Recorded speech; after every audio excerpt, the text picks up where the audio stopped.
Did you know you can invest your retirement funds, IRA, 401k money, directly into real estate through a self-directed IRA? Come on, let me show you how. So first of all, we all know that investing is a good thing to do. We all know that if you're not investing your money, if it's sitting in cash in a checking account, you're losing money to inflation. We lost 4.9% is the average inflation. I know at one point we were up at 8. The Fed's trying to bring that down, but 4.9% is where inflation numbers are these days. So if we want to hedge against this, if we want to not lose out in this economy, what are we going to do, especially with our retirement accounts? We can put it in treasury bills. 10-year treasury right now is paying 3.6%. It's not too bad. Backed by the U.S. government, it's about the safe investment you can do. The highest, I know they were over here paying 4.2%. Inflation's 4.9%. These guys are paying 4.2% back then, not even paying that high now. You're still losing 1% per year on your money due to inflation. So while this might look like a pretty safe win, at the end of the day, you're not even keeping up with inflation.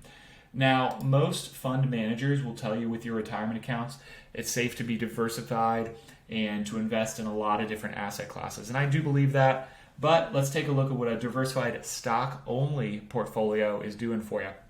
Now, when they say diversified, they mean diversified with stocks. What they really should be saying is diversified against all asset classes. Investing in companies, investing in real estate, investing in your friends' businesses, all kinds of things. But you need to understand the risks, you understand what you're getting into before you invest. So I know I'm not a day trader. I know there's not a lot of other people that are day traders, but Warren Buffett and a lot of people say, hey, this is the safest, best way to go if you don't know how to time the market. And even if you do, this is probably going to outperform it. So let's look at the S&P. This year, we're filming this May 2023.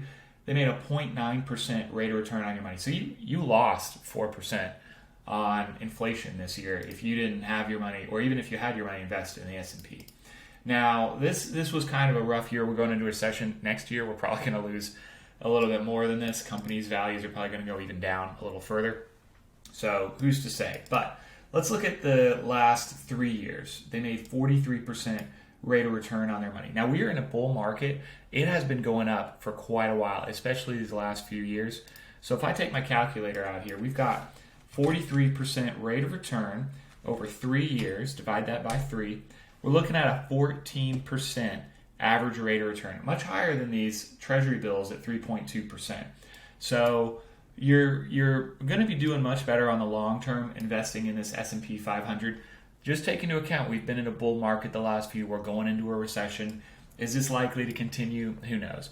On average, the S&P rate of return is about 8 to 10%. So we've been a little higher than average, 14%. Let's look at the 5-year. 57% rate of return. We'll divide that number by 5. What's the average they're getting per year? We're looking at about 11% rate of return per year. Definitely great.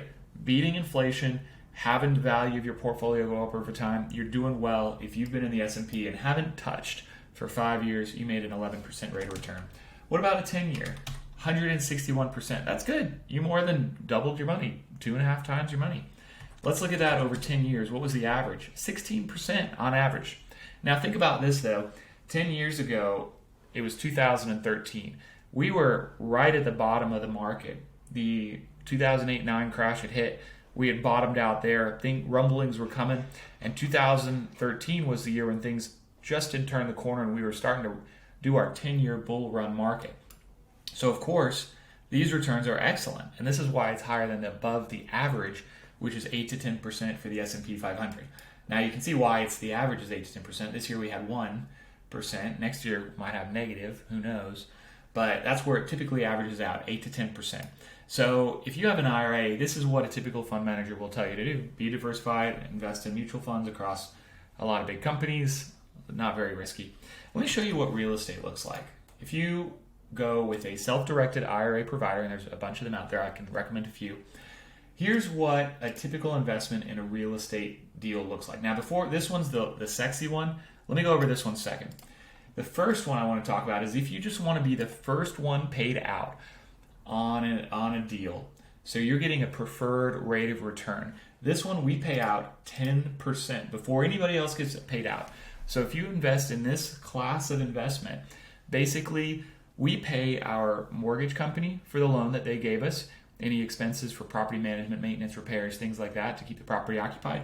All of the profit above that, and there's quite a bit, the first one that gets paid out is this tier of investor right here. They're getting 10% rate of return on their money every single year. Now, and obviously, we can't say it's guaranteed because it's real estate, but this is the most preferred place to be. You're going to get paid out before anyone else.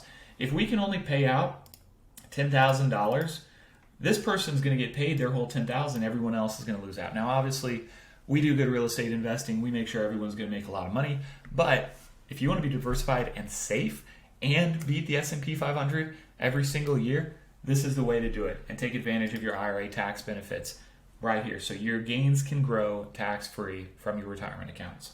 Okay, so that's what this tier of investment looks like. Here's what the main tier of equity. This is behind, second to be paid out after this class of investor.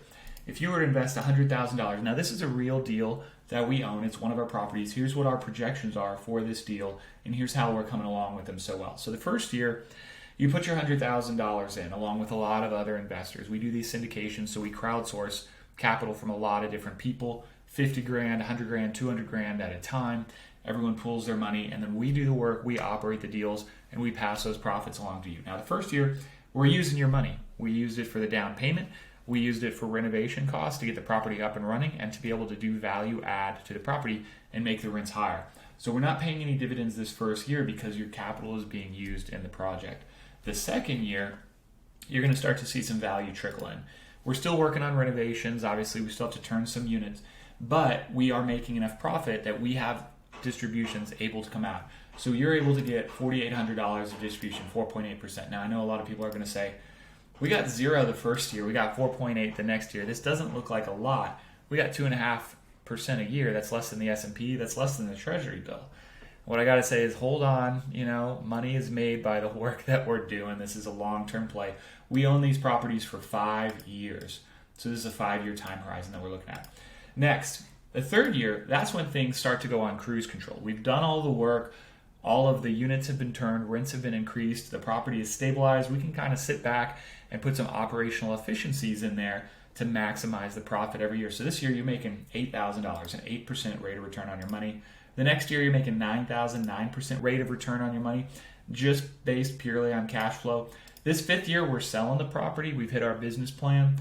You're going to make 10% rate of return on your money on cash flow. So $10,000 of cash flow. Look at this magic number right here, $81,000. This is profits from a sale. $81,000 of profits from the sale that final year.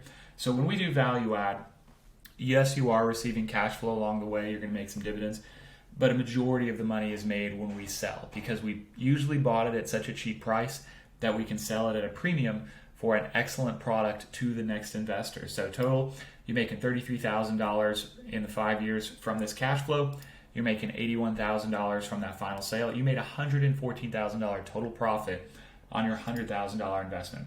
114% rate of return. You more than doubled your money. On average, your annualized return, 22% rate of return. That's better than the S&P 500 over a 10-year bull run stock market. And this is right now. We're buying this in an economy that might be going into recession. This can still perform because everyone needs a place to live, and multifamily apartment complexes are recession resistant. So people will be able to come in here, and it might take a little bit of work, but people still have to pay rent even if the economy is down. And because we're buying C-class apartments, our rents are $1,000, $1,100 a month. If someone's having trouble affording $1,100 a month, they might go down to something cheaper. But the people that are paying $1,500 a month will bump down to $1,100 a month, and they'll move into us.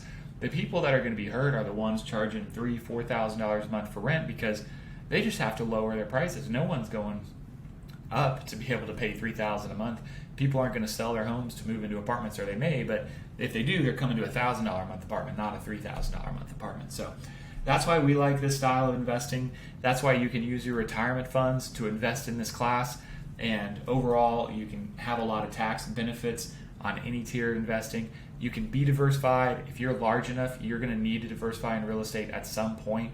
It's risky to have all of your retirement and life savings into just stocks and bonds. Having diversification across all asset classes is the best way to go. So topproducerinvestmentcapital.com. If you guys want to learn more, find out what projects we've done in the past, what we've got on the horizon, we'd love to have you join us. Check us out.